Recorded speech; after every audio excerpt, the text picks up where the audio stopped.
Welcome back. In the last video, we looked at angle bisectors and triangles, and we saw that they will always, no matter what shape our triangle is, they intersect inside the triangle, and we said it's called the incenter because it's the center of a circle that's inside my triangle.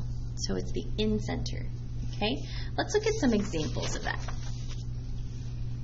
Okay, so again, my acute triangle, my right triangle, and my obtuse triangle are all going to intersect when I do my angle bisector. They're all going to intersect inside the triangle. I'm going to put a spiral underneath my paper here because I'm going to show you with compasses how we can see that they do make the circle no matter which one we're using. Okay, so when we look at this, each time, each of those is made by bisecting the angle. So that means this angle here at angle A has been divided into two equal parts. At angle B, we've been divided into two equal parts. And at angle C, we've been divided into two equal parts. Okay, so that I could find my incenter right here. Okay, and then watch what happens when I use my compass and I set my compass to have the same length. Let's see, I thought I had one already set. Nope. I'm going to close it up a little bit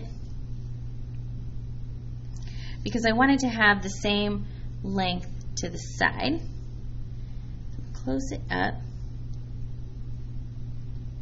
so that we can see, to get it real small, it's a teeny little circle, that when I draw the circle, it's going to hit each side, pretty close anyways.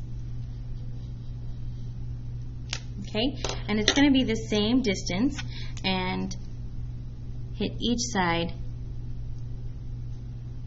if I had drawn it just a hair off. Okay, so that circle fits nice and perfectly inside my triangle there. Okay, when I look at the next one, same thing.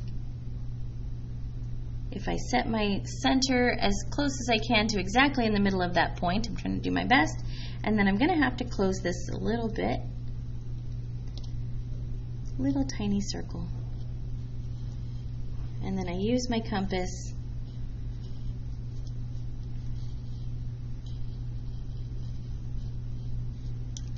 to make my circle.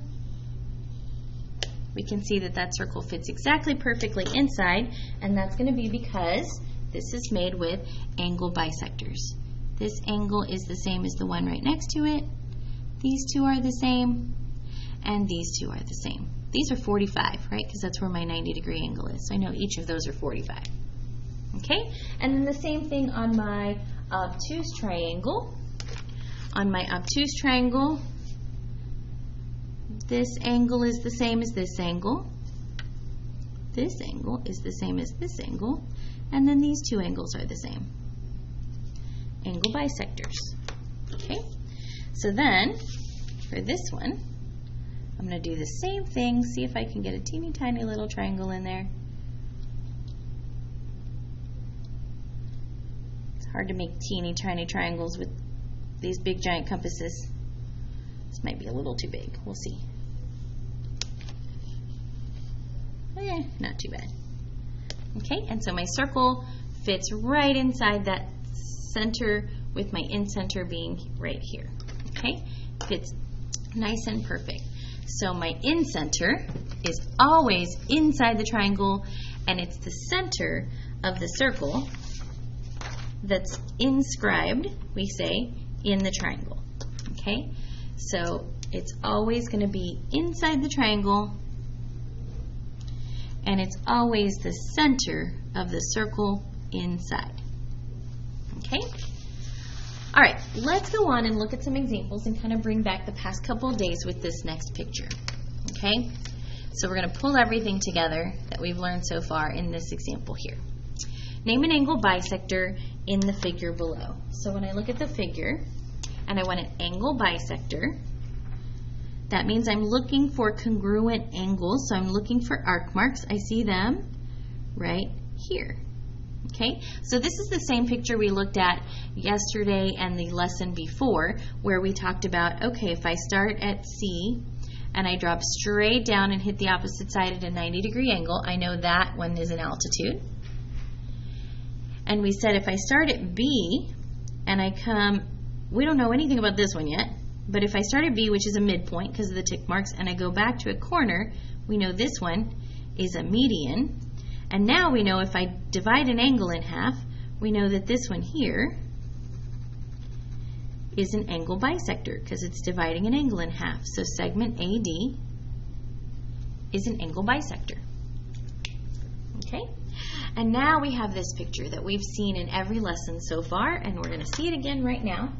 It says, if WY is an angle bisector. So in the last lesson it was a median, and in the lesson before that it was an altitude, but now it's an angle bisector.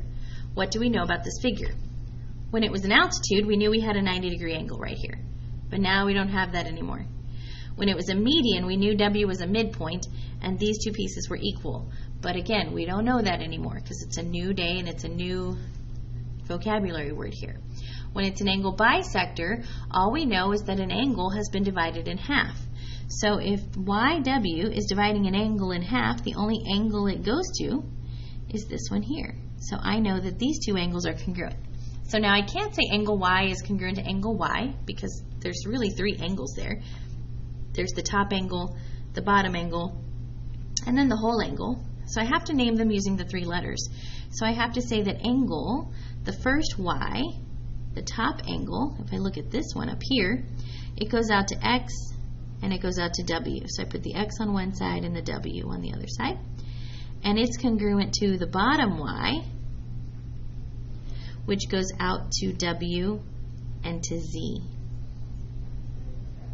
Okay, and that's all we know. If we have an angle bisector, all we know is we have a set of congruent angles or a pair of congruent angles. Okay? All right, in the next video, we're going to look at how we're going to work with our angle bisectors and how we're going to work with the incenter, what we'll know about it. Okay? Thank you so much for watching.